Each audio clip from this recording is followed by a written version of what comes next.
ನನಗೊಂದು ಹೆಮ್ಮೆ ಅಂತ ಹೇಳಿದ್ರೆ ಗೊರೂರವರು ಕುಡಿದಂಥ ನೀರನ್ನ ನಾನು ಕುಡಿತಾ ಇರ್ತಕ್ಕಂಥದ್ದು. ಗೊರೂರಿಗೂ ನನ್ನೂರಿಗೂ ಇರ್ತಕ್ಕಂಥದ್ದು 160 ಕಿಲೋಮೀಟ್ರು. ಅದು ಕೂಡ ನಾನು ಅಲ್ಲಿ ಕುಡಿತಾ ಇದ್ದೀನಿ. ಗುರು ರಾಮಸ್ವಾಮಿ ಅಯ್ಯಂಗಾರ್‌ರವರ ನೆನಪು ನನ್ನ ಮನಸ್ಸಲ್ಲಿ ಹೇಗಿದೆ ಅಂತ ಹೇಳಿದ್ರೆ, ಗೊರೂರು ಡ್ಯಾಮನ್ನು ಕಟ್ಟಿದಾಗ, ಗೊರೂರು ಡ್ಯಾಮನ್ನು ಕಟ್ಟಿ ಅಲ್ಲಿಗೆ ತುಮಕೂರಿಗೆ ನೀರು ತಗೊಂಡು ಹೋಗ್ಬೇಕು ಅನ್ನುವಂಥ ಸಂದರ್ಭದಲ್ಲಿ 1978ರಲ್ಲಿ ಸನ್ಮಾನ್ಯ ದೇವರಾಜ ಅರಸರವರು ಮುಖ್ಯಮಂತ್ರಿಗಳಾಗಿ ಕಾರ್ಯಕ್ರಮವನ್ನು ಬಾಗೂರಿನಲ್ವೇ ಟನಲ್ಗೆ ಫೌಂಡೇಶನ್ ಹಾಕಕ್ಕೆ ಬಂದಂಥ ಸಂದರ್ಭದಲ್ಲಿ ಆಗ ಎಲ್ಲ ಶಾಸಕರಿದ್ದರು. ಆವಾಗ ಗೊರೂರು ರಾಮಸ್ವಾಮಿ ಅಯ್ಯಂಗಾರರು ಕೂಡ ಇದ್ದರು. ನಾವೆಲ್ಲರೂ ಕೂಡ ಜೊತೆಯಲ್ಲಿ ಕೂತು ನಾವು ನೋಡಿದೆವು. ಬಹುಶಃ ಇವತ್ತು ಹೇಮಾವತಿ ನೀರು ಇವತ್ತು ತುಮಕೂರವರೆಗೂ ಬರಬೇಕಾದಾಗ ಆ ಗೊರೂರವರು, ಎಲ್ಲರಿಗೂ ನನ್ನ ನಮಸ್ಕಾರಗಳು. ಇವತ್ತು ನಾವೆಲ್ಲ ಸೇರಿರ್ತಕ್ಕಂಥದ್ದು ಒಂದು ವಿಶೇಷವಾದಂಥ ಅಪೂರ್ವವಾಗಿರ್ತಕ್ಕಂಥ ಒಂದು ಕಾರ್ಯಕ್ರಮ ಗಾಂಧಿ ಭವನದಲ್ಲಿ. ಆ ಕಾರ್ಯಕ್ರಮ ಈಗಾಗಲೇ ಉದ್ಘಾಟನೆ ಆಗಿದೆ, ಪ್ರಾರಂಭ ಆಗಿದೆ. ಕಾರ್ಯಕ್ರಮದಲ್ಲಿ ಉಪಸ್ಥಿತರಿರ್ತಕ್ಕಂಥ, ವೇದಿಕೆ ಮೇಲೆ ಆಸೀನರಾಗಿರ್ತಕ್ಕಂಥ ಎಲ್ಲ ಆಹ್ವಾನಿತ ಹಿರಿಯ ಬಂಧುಗಳೇ, ಇಲ್ಲಿ ಇರತಕ್ಕಂಥ ಯಾವತ್ತೂ ನನ್ನ ಬಂಧುಗಳೇ, ಭಗಿನಿಯರೇ, ಮಾಧ್ಯಮದ ಸ್ನೇಹಿತರೆ, ಬಹುಶಃ ನಾನು ಪದೇ ಪದೇ ಹೆಸರುಗಳು ಹೇಳೋದು ಬೇಡ. ಬಹುಶಃ ಗೊರೂರು ರಾಮಸ್ವಾಮಿ ಅಯ್ಯಂಗಾರನವನ್ನ ಅವರು ಜೊತೆಗೂಡಿದ್ದವನು. ಸ್ವಾತಂತ್ರ್ಯ ಪೂರ್ವದಲ್ಲಿ ಅವರು ಹೋರಾಟ ಮಾಡಿ ಸ್ವಾತಂತ್ರ್ಯ ನಂತರ ಅನೇಕ ಕಾರ್ಯಕ್ರಮಗಳನ್ನು ರೂಪಿಸಿದಂಥವರು ಗೊರೂರವರು. ಅವರು ಇವತ್ತು ನಮ್ಮ ಮುಂದೆ ಇಲ್ಲ. ಅವರ ನೆನಪು ಮಾತ್ರ ಇರ್ತಕ್ಕಂಥದ್ದು. ಅವರ ನೆನಪು ಮಾಡಬೇಕಾದಾಗ ಈ ಕಾರ್ಯಕ್ರಮ, ಈ ಪ್ರತಿಷ್ಠಾನ ಮಾಡಬೇಕಾದಾಗ ಬಹುಶಃ ಬಹಳ ಆಸಕ್ತಿಯನ್ನು ವಹಿಸಿದಂಥ ನನ್ನ ಸಹೋದರಿ ಅಂತ ಹೇಳಿದ್ರೆ ಕಮಲವರವರು ಮತ್ತು ರಾಮಸ್ವಾಮಿ ಅಯ್ಯಂಗಾರ ಮಗಳಾಗಿರ್ತಕ್ಕಂಥ ಸಹೋದರಿ ವಸಂತಿರವರು. ಬಹುಶಃ ಒಳ್ಳೆ ಕಾರ್ಯಕ್ರಮವನ್ನು ನೀವು ಮಾಡಿದ್ದೀರಿ. ಈ ಕಾರ್ಯಕ್ರಮಕ್ಕೆ ನಾನು ಬರಬೇಕು ಅಂದಾಗ ನನಗಾಗಲೇ ದೆಹಲಿಗೆ ಹೋಗೋದು ಫಿಕ್ಸ್ ಆಗಿತ್ತು. ಆದರೂ ಕೂಡ ನಾನು ಕ್ಯಾನ್ಸಲ್ ಮಾಡಿ ನಾನು ಬಂದಿದ್ದೀನಿ. ನನಗೆ ಅತ್ಯಂತ ಸಂತೋಷ ಆಗಿದೆ. ಗುರುರವರ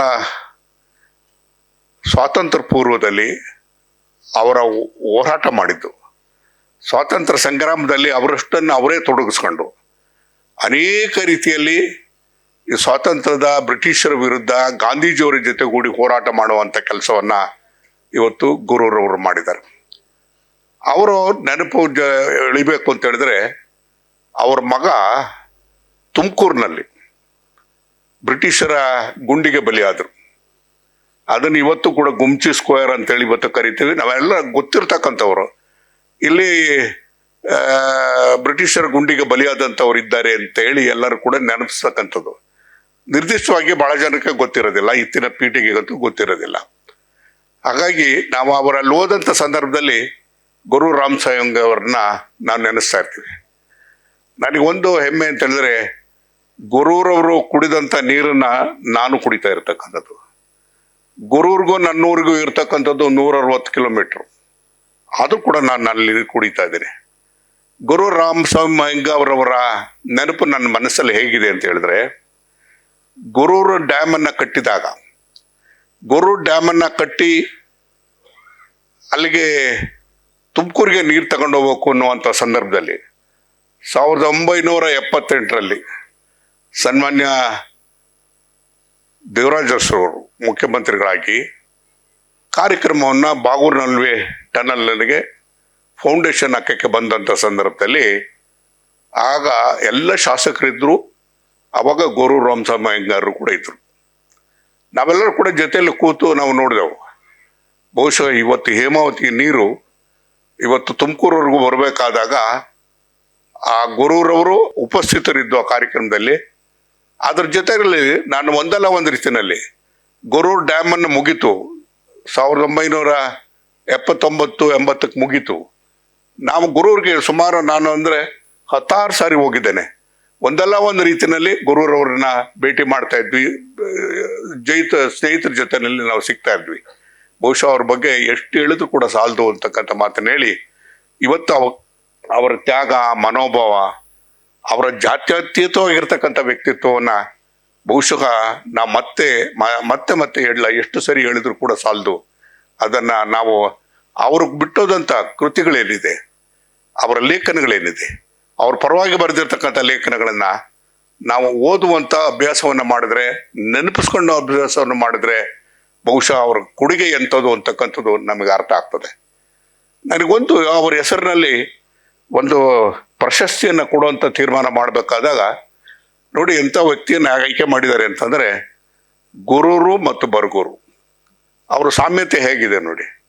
ಅವರ ಎರಡು ಜನದ ವ್ಯಕ್ತಿತ್ವಕ್ಕೂ ಬದಲಾವಣೆ ಇಲ್ಲ. ನಾನು ರಾಮಚಂದ್ರಪ್ಪನವ್ರನ್ನ ನಾನು ತಾಲೂಕ್ನಾಗಿ ಮತ್ತು ನನ್ನ ಮೇಷ್ಟ್ರು ಅಂತಲೇ. ಬರಗೂರು ರಾಮಚಂದ್ರಪ್ಪ ಅಂತಂದರೆ ಬೇರೆಯವ್ರಿಗೆ ಎಲ್ಲರಿಗೂ ಕೂಡ ಅವರು ಲೆಕ್ಚರರು, ಅದು ಇದು ಪ್ರೊಫೆಸರು ಅಂತ ಹೇಳ್ತಾರೆ. ನಮಗೆ ಮೇಷ್ಟ್ರು ಅವರು. ಅದೆಲ್ಲದಕ್ಕಿಂತ ಹೆಚ್ಚಾಗಿ ನನಗೆ ಅವ್ರು ಕಂಡ್ರೆ ಭಾಳ ಹೊಟ್ಟೆ ಅವ್ರಿಗೆ. ಕಾರಣ ಏನಂತ ಹೇಳಿದ್ರೆ, ದೇವರು ಅವ್ರಿಗೆ ಕೊಟ್ಟಂಥ ನಾಲ್ಗೆನ ನನಗೆ ಯಾಕೆ ಕೊಡಲಿಲ್ಲ ಅಂತೇಳಿ. ಬಹುಶಃ ಕನ್ನಡವನ್ನ ಅಷ್ಟು ಸ್ಪಷ್ಟವಾಗಿ, ಸ್ವಚ್ಛವಾಗಿ ಮಾತಾಡ್ತಕ್ಕಂಥ ಇನ್ನೊಬ್ಬ ಸಾಹಿತಿ ಆಗಲಿ, ಇನ್ನೊಬ್ಬ ಕವಿ ಆಗಲಿ ಯಾರನ್ನೂ ನಾನು ನೋಡಲಿಲ್ಲ. ರಾಜ್ಕುಮಾರ್ ಬಿಟ್ರೆ ಅಂತ ಹೇಳಿದ್ರೆ ಬರಗೂರು ರಾಮಚಂದ್ರಪ್ಪ ಮಾತು. ಇದು ನನಗೆ ಹೊಟ್ಟೆ ಕಿಚ್ಚದಕ್ಕೋಸ್ಕರನೇ. ಹಾಗಾಗಿ ಆ ಮೇಷ್ಟ್ರು ಯಾವ ರೀತಿಯಾಗಿ ಬರಗೂರವರು ಚಿಂತನೆಗಳನ್ನ, ಅವ್ರನ್ನ ಹೋರಾಟವನ್ನ ಮಾಡಿದ್ದಾರೆ, ಆ ಚಿಂತನೆಗಳನ್ನ ಬೆಳೆಸುವಂತ ಕೆಲಸವನ್ನ ಇವತ್ತು ನಮ್ಮ ಭಾಗದಲ್ಲಿ ಮಾಡ್ತಾ ಇರ್ತಕ್ಕಂಥದ್ದು. ಎಲ್ಲ ಒಂದು ಕಡೆ ನಮ್ಮ ಸ್ವಾರ್ಥ ಇದೆ. ನಾನು ಸಿರಾದವರು, ಬರಗೂರು ರಾಮಚಂದ್ರಪ್ಪನವರು, ಕಮಲಾವರು ಸಿರಾದವರು, ನಾವೆಲ್ಲರೂ ಸಿರಾದವರಾಗಿರೋದ್ರಿಂದ ನಾವು ಹೆಚ್ಚಿಗೆ ನಾನು ಮಾತಾಡಕ್ಕೆ ಹೋಗೋದಿಲ್ಲ. ಬಹುಶಃ ನನಗೆ ಒಂದು ಈ ಸಂದರ್ಭದಲ್ಲಿ ಜ್ಞಾಪಕ ಬರ್ತದೆ. ಗುರು ರಾಮಸ್ವಾಮಿಯಂಗರವರು ಆ ಟನಲನ್ನು ಫೌಂಡೇಶನ್ ಹಾಕುವಂಥ ಸಂದರ್ಭದಲ್ಲಿ ಅವರು ದೇವರಾಜ ಅರಸರು ಮಾಡಿದಂಥ ಕೆಲಸ ಅಂತ ಹೇಳಿದ್ರೆ, ಅವ್ರ ಜೀವಿತದ ಅವಧಿನಲ್ಲಿ ಡ್ಯಾಮನ್ನು ಮುಗಿಸೋದ್ರ ಜೊತೆಗೆ ನಾವು ತುಮಕೂರಿಗೆ ನೀರು ಬರೋದಕ್ಕೆ ಅದನ್ನ ಟನಲನ್ನು ಫೌಂಡೇಶನ್ನು ಕೂಡ ಹಾಕಿ, ಆಗ ನಮಗೆ ಕಿತ್ತಾಟ ಶುರುವಾಯಿತು. ನೀರು ಬಂದು ನಿಂತ ಮೇಲೆ ನಮಗೂ ಹಾಸನವ್ರಿಗೂ ಜಿದ್ದಾಟ ಶುದ್ಧವಾಯಿತು. ಆಗ ಗುರೂರವರಿದ್ದರು. ದೇವರಾಜರವರು ಉದ್ಘಾಟನೆ ಮಾಡುವಂಥ ಸಂದರ್ಭದಲ್ಲಿ ಕಾರ್ಯಕ್ರಮವನ್ನು ನನಗೆ ಜಯಚಂದ್ರನಿಗೆ ಮಾತಾಡ್ತೀನಪ್ಪ ಅಂದರು. ನಾನು ಅವಾಗ ಮಾತಾಡಬೇಕಾದಾಗ ನಾನಿನ್ನೂ 27 ವರ್ಷ ಶಾಸಕನಾಗಿದ್ದು.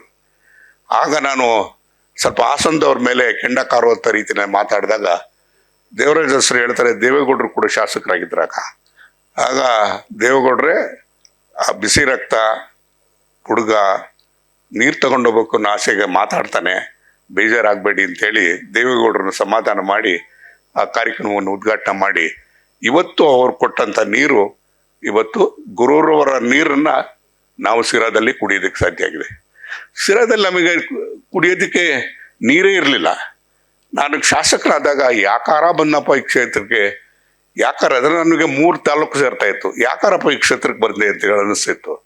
ಆದರೆ ಇವತ್ತು ಬಹುಶಃ ನಮ್ಮ ಎಲ್ಲ ನಿಬಂಧನೆಗಳು, ಬೇಸಿನ್, ಆ ಬೇಸಿನ್, ಈ ಬೇಸಿನ್, ಇದ್ರ ಬಗ್ಗೆ ಮಾತಾಡ್ತಾ ಇರ್ತೀವಿ.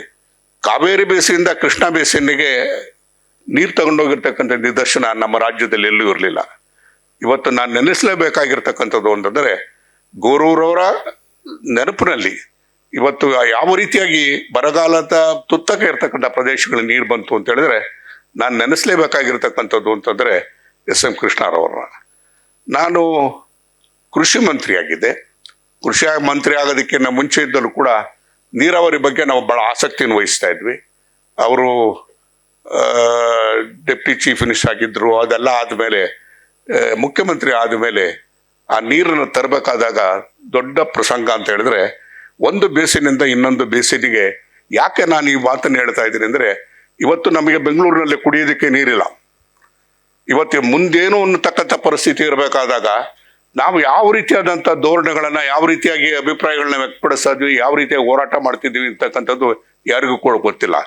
ಮುಂದಿನ ಬರ್ತಕ್ಕಂಥ ಆಪತ್ತನ್ನು ತಪ್ಪಿಸ್ಬೇಕಾದಾಗ ಇವತ್ತು ಗುರುರವರ ಸ್ಮರಣೆಯಲ್ಲಿ ಮಾಡುವಂಥ ಸಂದರ್ಭದಲ್ಲಿ ಮುಂದೆ ನಮ್ಮ ಸವಾಲುಗಳೇನು ಅಂತಕ್ಕಂಥದ್ರ ಬಗ್ಗೆ ನಾವು ಚಿಂತನೆ ಮಾಡಬೇಕಾಗ್ತದೆ.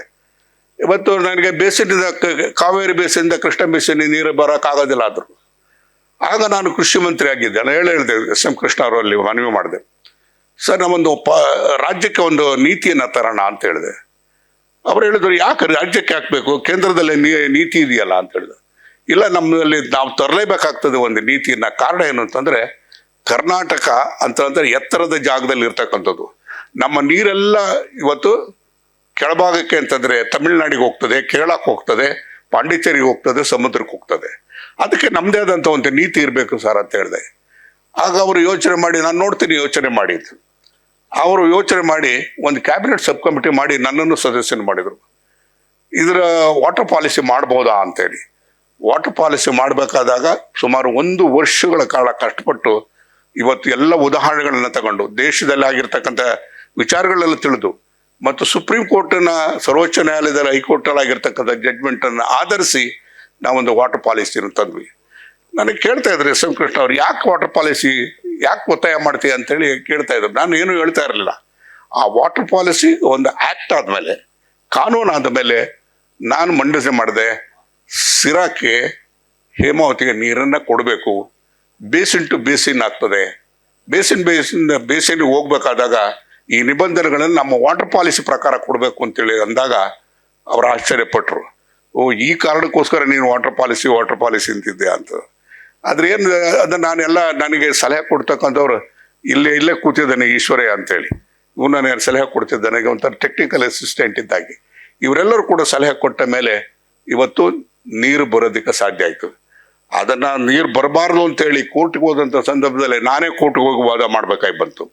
ಇವತ್ತು ಯಾಕೆ ನಾನು ಹೇಳ್ತೀನಿ ಅಂತ ಹೇಳಿದ್ರೆ, ಇವತ್ತಿನ ಪ್ರಸ್ತುತ ಸಂದರ್ಭದಲ್ಲಿ ನಾವು ಗುರೂರ್ ರಾಮಸ್ವಾಮಿ ಅಯ್ಯಂಗಾರ್ ಅವರ ಹೋರಾಟ, ಅವರ ಬದುಕಿನ ಹಿನ್ನೆಲೆಯಲ್ಲಿ ಇವತ್ತು ನಾವು ಚಿಂತನೆ ಮಾಡಬೇಕಾಗಿರ್ತಕ್ಕಂಥದ್ದು ಅಂತ ಹೇಳಿದ್ರೆ, ಇವತ್ತಿನ ಪರಿಸ್ಥಿತಿ ಏನಾಗಿದೆ ಕರ್ನಾಟಕದಲ್ಲಿ ಈಗಾಗಲೇ ಎಲ್ರಿಗೂ ಗೊತ್ತಿರ್ತಕ್ಕಂಥದ್ದು, ಹೇಮಾವತಿನಲ್ಲಿ ನೀರು ಬರ್ತಾ ಇಲ್ಲ. ಇವತ್ತು ಉತ್ತರ ಕರ್ನಾಟಕದಲ್ಲಿ ಕೃಷ್ಣ ಭಾಗಕ್ಕೂ ಕೂಡ ಇವತ್ತು ಮಹಾರಾಷ್ಟ್ರದಲ್ಲಿ ಮಳೆ ಆಗಿದ್ದರಿಂದ ನಮ್ಮಲ್ಲಿ ಸ್ವಲ್ಪ ನೀರು ಬರೋದಕ್ಕೆ ಸಾಧ್ಯ ಆಗಿದೆ. ಆದರೆ ಇವತ್ತು ಹೇಮಾವತಿ ನೀರು ಬರದೇ ಹೋದ್ರೆ ಏನು ಅಂತಕ್ಕಂಥ ಪ್ರಶ್ನೆ ಇರುವಂಥದ್ದು. ಅದ್ರ ಜೊತೆಯಲ್ಲಿ ನನ್ನ ಕ್ಷೇತ್ರದಲ್ಲಿ ಎಲ್ಲರೂ ಕೂಡ ಹೇಳ್ತಾರೆ, ನಾವು ಮಳೆ ಬರೋದನ್ನು ನಾವು ನೋಡ್ತಿಲ್ಲ, ಹೇಮಾವತಿಗೆ ನೀರು ಎಷ್ಟು ಬಂತು ಅಂತಕ್ಕಂಥದ್ದನ್ನ ಬೆಳಿಗ್ಗೆ ಎದ್ದು ನಾವು ನೋಡ್ತಾ ಇರ್ತೀವಿ ಅಂತಕ್ಕಂಥ ಮಾತು. ಇವತ್ತು ನೀರು ಬೆಂಗಳೂರಿನ ಬಗ್ಗೆ ನಾವೆಲ್ಲರೂ ಕೂಡ ಮಾತಾಡಬೇಕಾದಾಗ, ಕರ್ನಾಟಕದ ಬಗ್ಗೆ ಮಾತಾಡಬೇಕಾದಾಗ, ತಂತ್ರಜ್ಞಾನದ ಬಗ್ಗೆ ಮಾತಾಡ್ತೀವಿ, ಟೆಕ್ನಾಲಜಿ ಬಗ್ಗೆ ಮಾಡ್ತೀವಿ, ಡಿಜಿಟೈಸೇಷನ್ ಬಗ್ಗೆ ಮಾತಾಡ್ತೀವಿ, ಸ್ಟಾರ್ಟ್ಅಪ್ಸ್ಗಳ ಬಗ್ಗೆ ನಾವು ಮಾತಾಡ್ತೀವಿ. ಅವೆಲ್ಲದೂ ಕೂಡ ಬೇಕೇ, ಅದೆಲ್ಲದೂ ಕೂಡ ಇದೆ ಬೆಂಗಳೂರಿನಲ್ಲಿ ಅಡಕಾಗಿದೆ. ನಮ್ಮ ಇವತ್ತು ವಿದ್ಯಾರ್ಥಿಗಳ ಶ್ರಮದಿಂದಾಗಿ ಇವತ್ತು ಇಡೀ ಪ್ರಪಂಚದಲ್ಲಿ ಮೀರಿಸ್ತಕ್ಕಂಥ ರೀತಿಯ ಸ್ಟಾರ್ಟ್ಅಪ್ಗಳು ಬರ್ತಾ ಇರ್ತಕ್ಕಂಥದ್ದು ನಾನು ನೋಡಿದ್ದೇನೆ. ಇತ್ತೀಚೆಗೆ ಡೆಲ್ಲಿನಲ್ಲಿ ಸುಮಾರು 80 ದೇಶರು ಸೇರಿ ಸಂದರ್ಭದಲ್ಲಿ ಬೆಂಗಳೂರು ಬಗ್ಗೆ ಯಾವ ರೀತಿಯಾಗಿ ಮಾತನಾಡಿದ್ರು ಅಂತಕ್ಕಂಥದ್ದು ನನಗೆ ಅರಿವಿರ್ತಕ್ಕಂಥದ್ದು. ಇವತ್ತು ಟೆಕ್ನಾಲಜಿನಲ್ಲಿ ಯಾವುದೇ ರೀತಿಯಲ್ಲಿ ಬಂದಿಲ್ಲ. ಉದ್ಯೋಗಗಳನ್ನ ಕೊಡೋದಕ್ಕೆ ಸಾಧ್ಯ, ಎಲ್ಲದೂ ಸಾಧ್ಯ. ಆದರೆ ಮೂಲಭೂತವಾಗಿ ಬೇಕಾಗಿರ್ತಕ್ಕಂಥದ್ದು ಕುಡಿಯೋ ನೀರನ್ನು ಕೊಡಬೇಕಾದಾಗ ಮೇಕೆದಾಟು ಒಂದೇ ಇವತ್ತು ನಮಗೆ ಮುಂದಿರ್ತಕ್ಕಂಥ ದಾರಿ ಅಂತಕ್ಕಂಥದ್ದು. ಮೇಕೆದಾಟಿನಿಂದ ಮಾತ್ರ ಇವತ್ತು ಕುಡಿಯೋ ನೀರಿನ ಸಮಸ್ಯೆಯನ್ನು ಬಗೆಹರಿಸೋದಕ್ಕೆ ಸಾಧ್ಯ ಆಗ್ತದೆ, ಇಲ್ಲದಿದ್ರೆ ಆಗೋದಕ್ಕೆ ಸಾಧ್ಯನೇ ಇಲ್ಲ. ಆ ಕಾರಣಕ್ಕೋಸ್ಕರ ನಾನೇ ಕಾನೂನು ಮಂತ್ರಿ ಆದಂಥ ಸಂದರ್ಭದಲ್ಲಿ ಇವತ್ತು ಬರೀ ಭಾಷಣದಲ್ಲಿ ಮಾತಿನಲ್ಲಿದ್ದಂಥ ಸಂದರ್ಭದಲ್ಲಿ ಮೇಕೆದಾಟನ್ನ ಲಿಖಿತವಾಗಿ ಕಾನೂನು ಪ್ರಕಾರ ಅದನ್ನ ಅನುಷ್ಠಾನ ಮಾಡಕ್ಕೆ ಸಾಧ್ಯ ಅಂತೇಳಿ ತೀರ್ಮಾನ ಮಾಡಿ ಸಿದ್ದರಾಮಯ್ಯನವರ ಒಪ್ಪಿಗೆಯನ್ನು ಪಡೆದು ಅದು ತೀರ್ಮಾನ ಮಾಡಿದ್ವಿ. ಬಹುಶಃ ಇವತ್ತು ನಮ್ಮೆಲ್ಲರ ಮುಂದೆ ಇರತಕ್ಕಂಥದ್ದು ಅಂತ ಹೇಳಿದ್ರೆ, ಇವತ್ತು ಗುರೂರವರ ನೀರು ನಾವು ಕುಡಿತಾ ಇದೀವಿ ಅಂತ ಹೇಳಿದ್ರೆ, ಆ ನೀರನ್ನ ಬೆಂಗಳೂರಿನವರು ಕುಡಿಯುವಂತ ಆಗ್ಬೇಕು. ಈ ಬೆಂಗಳೂರಿನಲ್ಲಿ ಇವತ್ತು ಪ್ರಪಂಚದಲ್ಲಿ ಅತ್ಯಂತ ಪ್ರತಿಷ್ಠಿತವಾಗಿರ್ತಕ್ಕಂಥ ನಗರ ಆಗಿರ್ತಕ್ಕಂಥ ಹಿನ್ನೆಲೆಯಲ್ಲಿ ನಮ್ಮೆಲ್ಲರ ಸವಾಲು ಅಂತ ಹೇಳಿದ್ರೆ, ಆ ಯೋಜನೆಯನ್ನ ಅನುಷ್ಠಾನ ಆದಾಗ ಮಾತ್ರ ಇವತ್ತು ಕುಡಿಯೋಕ್ಕೆ ನೀರು ಸಿಗ್ತದೆ. ಟೆಕ್ನಾಲಜಿನ ನಾವು ಬಂದಿದ್ದೀವಿ, ಆದರೆ ಮೂಲಭೂತ ಸೌಕರ್ಯಗಳನ್ನ ಕೊಡೋದ್ರ ಬಗ್ಗೆ ನಾವೆಲ್ಲರೂ ಕೂಡ ಒಂದು ಸಂಕಲ್ಪ ಮಾಡೋಣ ಅಂತಕ್ಕಂಥ ಮಾತನ್ನು ಹೇಳಿ, ಯಾಕೆಂದ್ರೆ ನಾನು ಹಾರನಹಳ್ಳಿ ರಾಮಸ್ವಾಮಿ ಅವರು ಅಂತೇಳಿ ಶಾಸಕರಾಗಿದ್ದರು ಹಾಸನದಲ್ಲಿ. ಅವರು ಗುರು ರಾಮಸ್ವಾಮಿ ಅಯ್ಯಂಗಾರು ನಾವು ಹಾಗಾಗಿ ಭೇಟಿ ಆಗ್ತಾ ಇದ್ವಿ. ನಾವು ಚರ್ಚೆ ಮಾಡ್ತಿದ್ವಿ. ಅವರ ಕಳಕಳಿ ಏನು ಅಂತಕ್ಕಂಥದ್ದು ನನಗೆ ಗೊತ್ತಿದೆ. ಆದ್ರೆ ಏನೇ ಇದ್ರು ಕೂಡ ಮಾತಿನಲ್ಲಿ ಇವತ್ತು ಆ ನೆನಪು ಉಳಿಬೇಕಾದಾಗ ಅವರ ಪುಸ್ತಕಗಳನ್ನ ಓದುವಂಥದ್ದನ್ನು ಅರ್ಥ ಮಾಡ್ಕೊಳ್ಳಿ, ಪುಸ್ತಕವನ್ನು ಓದಿ. ಆದರೆ ಇವತ್ತಿನ ಮಟ್ಟಕ್ಕೆ ನಮ್ಮ ಮಕ್ಕಳಲ್ಲಿ ಪುಸ್ತಕ ಓದೋ ಅಭ್ಯಾಸನೂ ಕೂಡ ಇವತ್ತಿಲ್ಲ. ಇವತ್ತೆಲ್ಲ ಫೇಸ್ಬುಕ್ಕು ಅದು ಇದು ನೋಡಿರ್ತಾರೆ. ಎಲ್ಲ ಒಂದು ಕಡೆಗೆ ಅವರ ಲಿಖಿತವಾಗಿರ್ತಕ್ಕಂಥ ರೀತಿಯಲ್ಲಿ ಡಿಜಿಟೈಸ್ ಮಾಡಿ ಇವತ್ತು ಸಾರ್ವಜನಿಕವಾಗಿ ಅದು ಲಭ್ಯ ಆಗ್ತಕ್ಕಂಥ ರೀತಿಯಲ್ಲಿ ಮಾಡಿದ್ರೆ ಆ ಚಿಂತನೆಗಳು, ಆ ಭಾವನೆಗಳು, ಅವ್ರ ಹೋರಾಟ, ಅವ್ರ ಪ್ರಾರಂಭದಲ್ಲೇ ಮಾಡಿದಂಥ ಹೋರಾಟ ಅಂತಿಮವಾಗಿ ಯಾವ ರೀತಿಯಾಗಿ ವಿಧಾನಸಭೆಗೆ ಆಯ್ಕೆಯಾಗಿ ಬಂದರು, ಇದೆಲ್ಲದು ಕೂಡ ಒಂದು ದೊಡ್ಡ ಕಥೆಯ ರೂಪದಲ್ಲಿದೆ. ಅದನ್ನ ನಾವು ಒಂದು ನಿಮಿಷದಲ್ಲಿ ಹೇಳಕ್ ಸಾಧ್ಯ ಇಲ್ಲ. ಅದನ್ನ ಅರ್ಥ ಮಾಡ್ಕೊಂಡಾಗ ಮಾತ್ರ, ಅದನ್ನ ಓದಿ ತಿಳ್ಕೊಳ್ಳೋಂಥ ಪ್ರಯತ್ನ ಪಟ್ಟಾಗ ಮಾತ್ರ ಸಾಧ್ಯ ಆಗ್ತದೆ ಅಂತಕ್ಕಂಥ ಮಾತನ್ನ ಹೇಳಿ, ಬಹುಶಃ ಇವತ್ತು ಗುರುರವರ ಪ್ರಶಸ್ತಿಯನ್ನ ಬರ್ಗೂರವರಿಗೆ ಕೊಟ್ಟಿರ್ತಕ್ಕಂಥದ್ದು ಅಷ್ಟೇ ಸಂತೋಷ. ಮತ್ತು ಬರ್ಗೂರು ರಾಮಚಂದ್ರಪ್ಪನವರಿರ್ತಕ್ಕಂಥ ವಿಶೇಷವಾದದ್ದು ಅಂತಂದ್ರೆ ಆ ಜಾತ್ಯತೀತವಾಗಿರ್ತಕ್ಕಂಥ ವ್ಯಕ್ತಿತ್ವದ ಜೊತೆಗೆ ಯಾವುದೇ ವಿಚಾರದಲ್ಲಾದ್ರೂ ಕೂಡ ಅತ್ಯಂತ ಪ್ರಾಮಾಣಿಕವಾಗಿ ಸ್ಪಂದಿಸ್ತಕ್ಕಂಥ ರೀತಿಯಲ್ಲಿ ಅವರಿಗೆ ಚೈತನ್ಯ ಕೊಡ್ತಕ್ಕಂಥ ರೀತಿಯಲ್ಲಿ ಕೆಲಸ ಮಾಡ್ತಿರ್ತಾರೆ. ಆ ಮೇಷ್ಟ್ರನ್ನ ನಾವು ಕೊಟ್ಟಿರ್ತಕ್ಕಂಥ ನನಗಂತೂ ಬಹಳ ಸಂತೋಷ ಆಗಿದೆ. ನಮ್ಮ ತಾಲೂಕಿನಲ್ಲಿ ತಂದಂಥ ಗೌರವ ಅಂತೇಳಿ ನಾನು ಭಾವಿಸ್ತೇನೆ ಅಂತಕ್ಕಂಥ ಮಾತಿನಲ್ಲಿ ನಾನು ಹೆಚ್ಚು ಮಾತಾಡಕ್ಕೆ ಹೋಗೋದಿಲ್ಲ. ನಾನು ಕೂತಿರ್ತಕ್ಕಂಥದ್ದು ಬರ್ಗೂರವರ ಮಾತನ್ನು ಕೇಳಬೇಕು ಅಂತಲೇ ಕೂತಿರೋದು ವಿನಃ ನಾನು ಮಾತಾಡಬೇಕು ಅಂತಕ್ಕಂಥದ್ದಿಲ್ಲ. ಪ್ರಾಸ್ತಾವಿಕವಾಗಿ ಇವತ್ತಿನ ಸಮಸ್ಯೆ ಏನಿದೆ ಅಂತಕ್ಕಂಥದ್ದನ್ನ ಎದುರಿಸಬೇಕಾದಾಗ ನಾವು ಯಾವ ರೀತಿಯಾದ ಸಂಕಲ್ಪವನ್ನು ಮಾಡಬೇಕು.